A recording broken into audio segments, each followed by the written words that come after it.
Happy to have Big Ben Rothwell back on the show after another big win, this time at BKFC 41 over Josh Copeland. Ben, how you doing? Pretty good. I'm not as sore as I was a couple days ago, so it's good. Yeah, man, what a fight and what a performance, man. This really looks like this skill set that you have for just boxing, dirty boxing. It's just tailor made for you to hoist that BKFC belt. How happy are you with overall your performance here?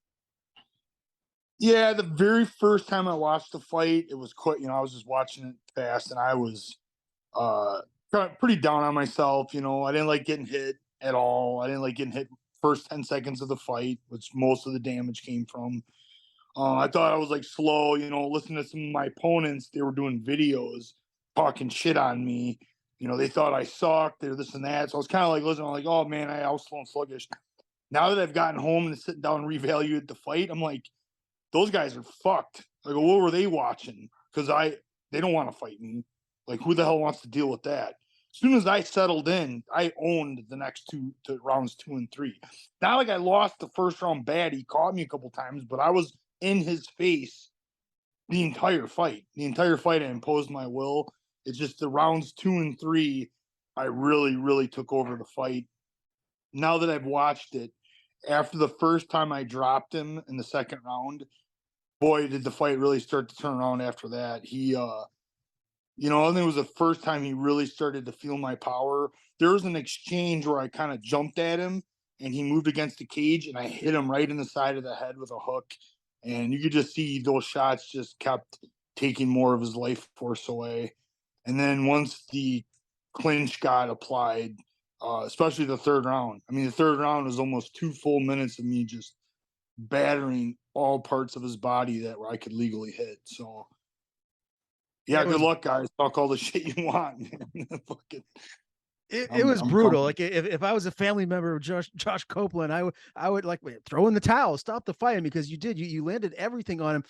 Was he tougher than you expected he would be? I have to imagine so. Yeah, I say top 3 chins I've ever gone against is Mark Hunt, Roy Nelson, and now Josh Copeland. You guys brutally tough. And to Josh's respect, I never got to hit Hunt and Roy Nelson like I hit Josh. So I can't tell you which one. We all know those guys got tough chins. Josh is up there. That's some scary toughness. That's the kind of guy you do not want to mess with in the fight. If I'm not as bad and as tough as I am, he's the kind of guy that could turn around. You could think you're winning, and then he just turns the fight around because he doesn't ever quit. He's always in the fight. He's always throwing hard. It's a very dangerous guy. Yeah, that's some serious praise right there. You mentioned Mark Hunt, Roy Nelson.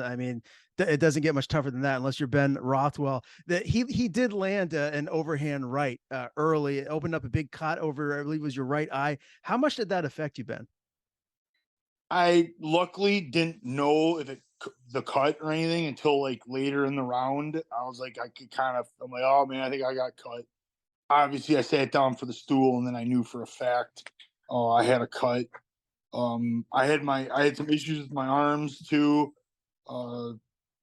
Just some weird things there in the first round, unexpected. So I definitely had some challenges on the stool with that 1 minute, kind of deciding like, this is it, man, all or nothing. And that was it. I got up for the second round and kind of just wiped the slate clean, and I knew what I had to do, and I just tried to blank my mind out to not be negative, not panic. I know I got asked that, did you panic? I'm like, if you start having those racing thoughts and panic and stuff, you're in a world of hurt.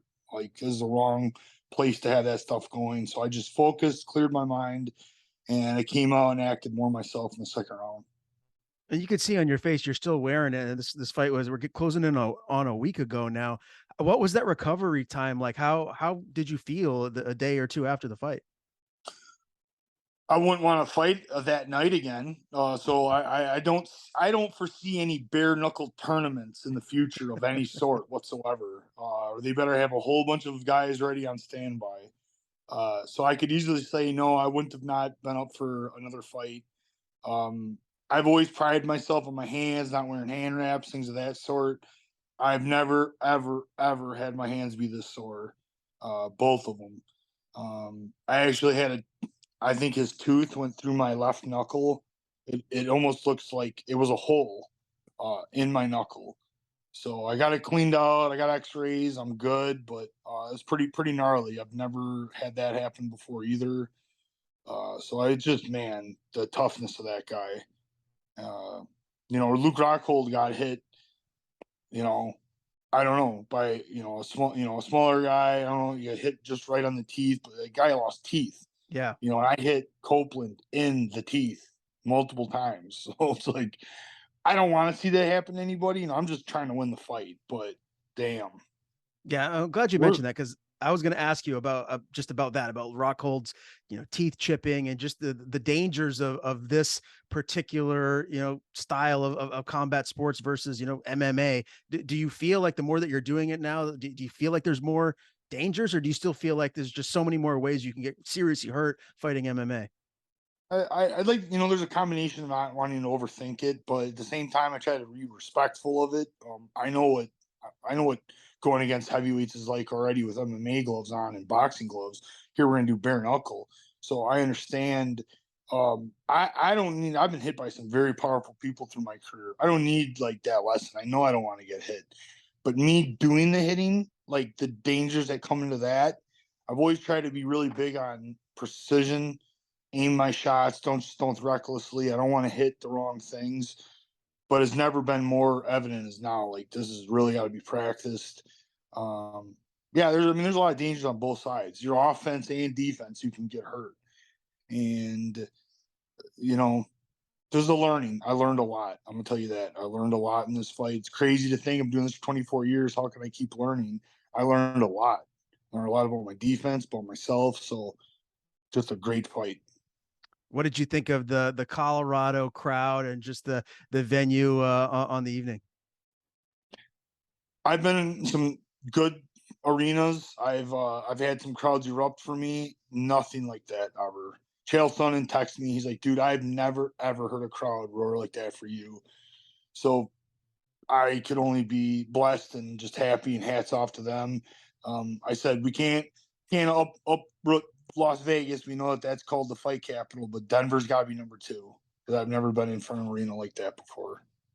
I can't imagine that. Absolutely amazing. Yeah, the energy. It's a fight town. I knew that. I was there for the month, and the UFC pay per view was going on a couple weeks prior. Every bar was packed, and it kind of lost its charm. MMA kind of around here, like the bars don't get packed for fights, stuff like that anymore. People kind of like there's a show every week, blah blah blah. Not in Denver. They love it. There was live shows weekly, pay-per-views going on TV, bars were packed. People love fighting in Denver. So it's a cool ass place. You must be like a rock star walking around there. How many times do you get stopped for pictures? I I'm not I like to be humble, like I want to say like, but I lost count. Like, weekly, I was focused on training. I tried to go out too much, but every time I went to the Lifetime, somebody would, hey, I'm coming to the fight. Good luck, stuff like that. So, like I said, it was Fight Town. Yeah, people recognize, and Mhm. I think there was a lot of people. I got this a couple times. Oh, I don't want to bother you, and I think a lot of people recognized me. They just didn't want to come say hi, or they felt like they didn't want to intrude on me, and it kind of makes me sad that people feel that that's the way it is. Because once you get to meet me, you know how happy I am to meet you. Like I love the fans. I think it's super cool. They take their time to come up and say hi. But after a big win, no, they didn't care. They came and got their pictures, and they wanted to say hi to me anyway. So it's been pretty cool coming home. Even in the airport, I was getting stopped. How many people watch this fight kind of blows me away too, because my hometown, believe it or not, I can leave my hometown and I will get stopped all the time, stuff. But my hometown kind of doesn't care. They're kind of over me. Well, I came back from this fight and people are like revigorated and excited again. I was at a park of all places with my kid, and a couple of dads were like, dude, that was an awesome fight. I was at the gas station getting stopped. So it was like pretty cool. Even my hometown's recognizing. So it's been an awesome experience. That's so cool. I got to ask this too, because you've heard stories of a variety of very popular fighters, whether it's an MMA fighter or a boxer. They go out, they're at a bar, and some drunk guy decides to come and test himself. Has anybody been dumb enough to do that with you? Has there actually been someone that's come up and kind of like flexed or approached you in a negative way? Maybe when I was younger, when I wasn't quite known as much, but I always had this thing. When there's a guy at a bar talking about how tough he is, and it's like a military person trying to say all the wars he's been in, you can almost on a dime say the guy's bullshit. He's fucking a fake because real people don't do it. And I've always wanted it where I could walk into a bar and not have to say a word and nobody wanted to mess with me because they know what I'm about. I'd like to say that I achieved that even by my 20s. At least around locally, everybody around here knew. So I never had to talk about it. I felt like that was an achievement. Obviously, as I've gotten older, my name's gotten more. I don't think it's ever more prevalent than now. And the cool thing is, it's been, dude, I can't even tell you maybe once or twice in my whole this last 20 years if anything like well I don't go out of bars often anyway. Let's first clear that up.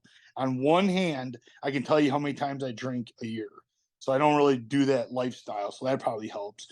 But the couple of times I went out with my friends, if there was somebody that didn't know who I was, totally oblivious, everybody in the bar stopped the person long before you ever came by me.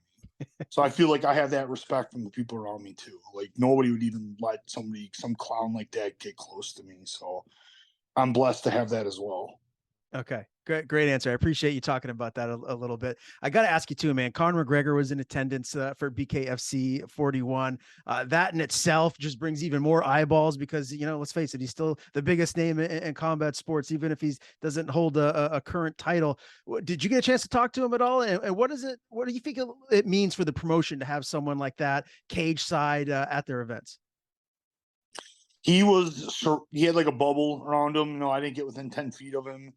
I did kind of when he walked the catwalk back, I did go in the back to see if I could ran into him quick. That wasn't happening. I didn't really try too hard. I kind of was just like, he was just, superstar. And for us as a promotion, as soon when he got there, I was like, this is in my head. I was like, this is awesome that he's here.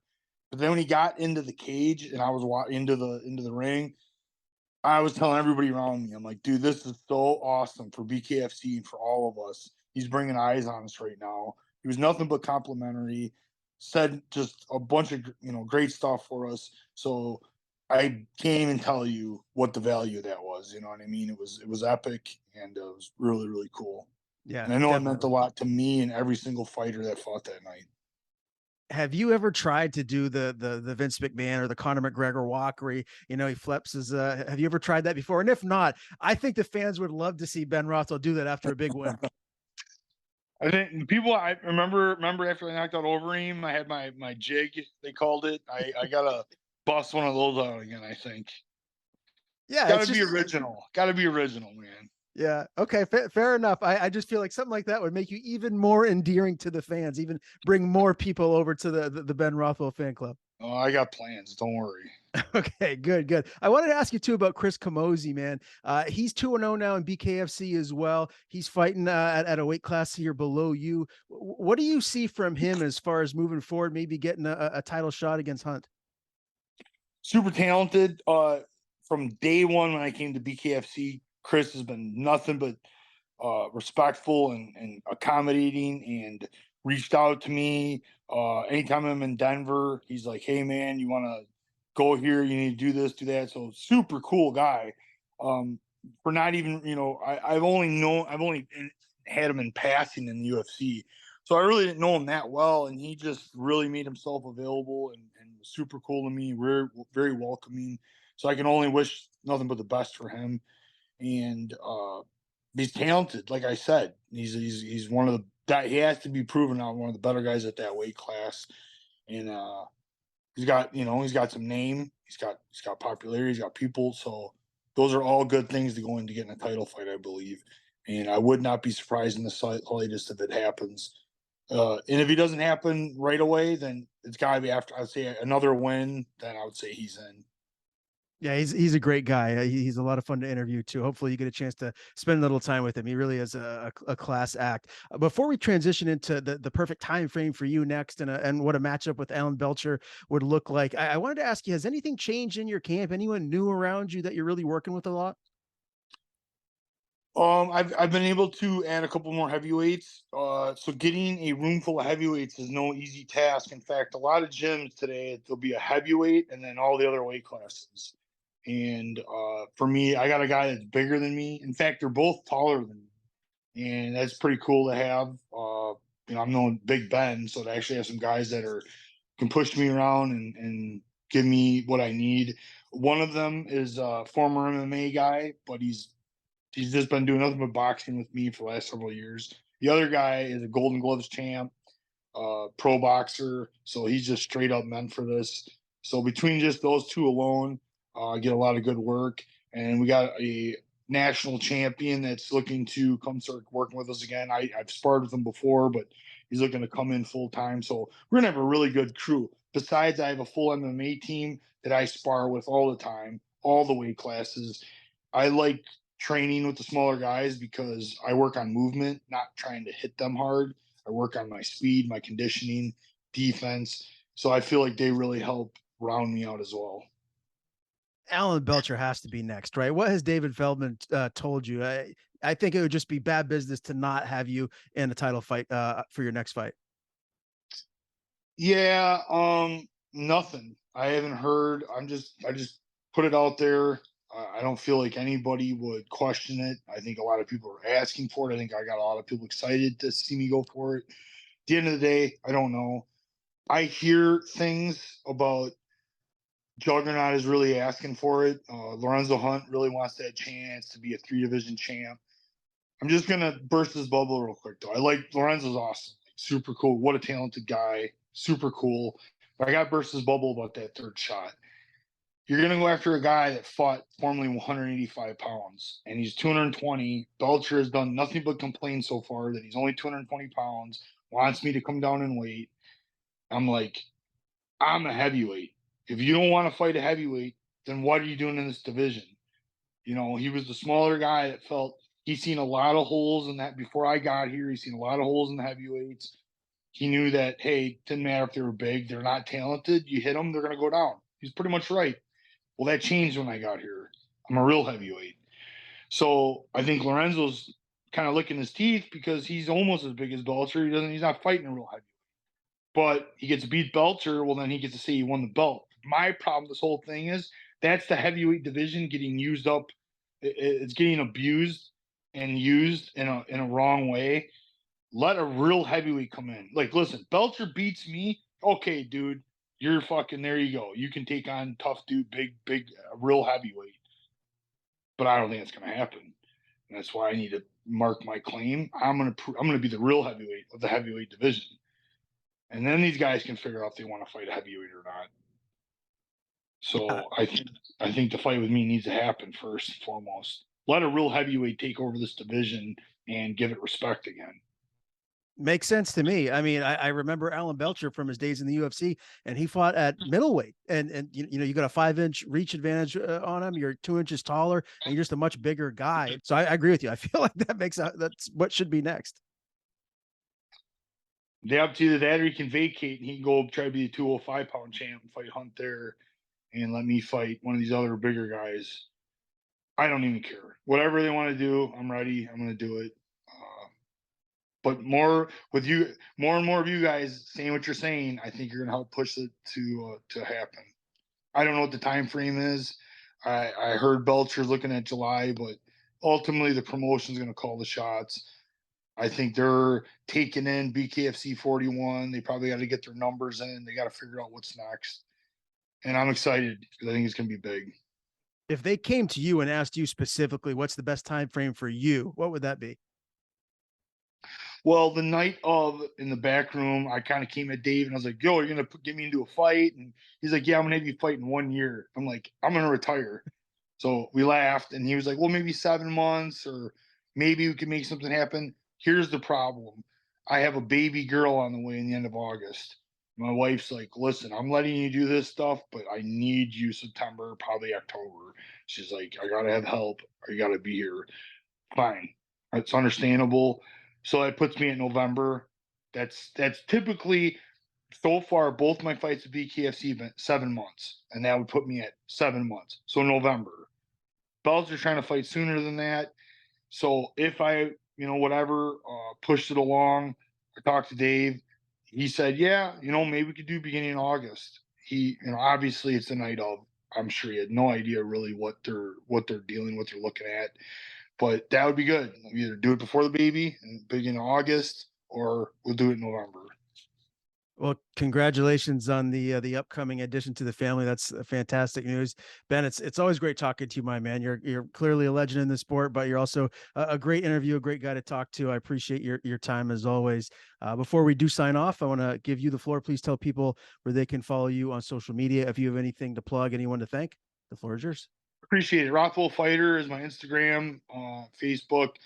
We got a pretty good following on both of those. Like growing. I took off almost 3 years off of social media. I didn't do many favors, but we've been back on a lot now with BKFC, so we're having a lot of fun with it. Of course, First Round Management, Market Cipher, Condemned Labs, Pan Pie Pandas is my new shirt, guys. They're awesome. So Rothwell, Maine, Kenosha, Wisconsin. If you're around, stop by, come say hi. And BKFC and David Feldman and their entire crew have done an absolutely amazing job. I am proud and excited to be with them and to blow this thing up. And to the media, to you, I mean, I'm always very appreciative of you guys. Thank you for saying I did a good job. I don't know, I just talk. So I'm glad you like it. And I appreciate you guys and every one of your interviews, because without you, we wouldn't be getting the sport out there and blowing up like it is. So thank you.